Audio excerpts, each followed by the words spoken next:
ఒక యుద్ధం ఆగబోతుంది. ఏమిటి ఆ యుద్ధం? Israel Iran proxies war.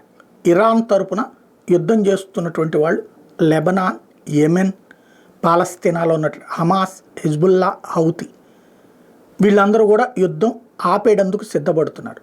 Trump ఎన్నికైన తర్వాత జరుగుతున్నటువంటి కీలకమైనటువంటి పరిణామం.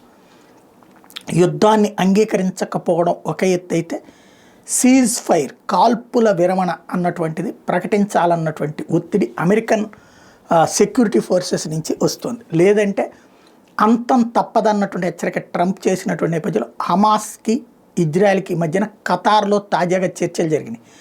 ఆ చర్చలలో కాల్పుల విరమణకి ఇరు దేశాలు దాదాపుగా అంగీకరించినట్టే ఇవాళ రేపు తేలాలి. అదే సందర్భంలో బందీల విడుదల అన్నటువంటి ప్రధానమైనటువంటి డిమాండ్ అమెరికా చేస్తుంది, ఇజ్రాయెల్ చేస్తుంది.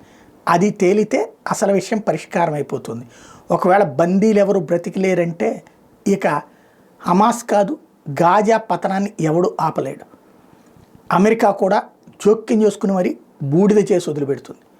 ఒక శవానికి 1000 శవాలని తీసుకెళ్తారు, రాచిపీనకు ఒంటరిగా పోదు అన్నటువంటి రూట్లు.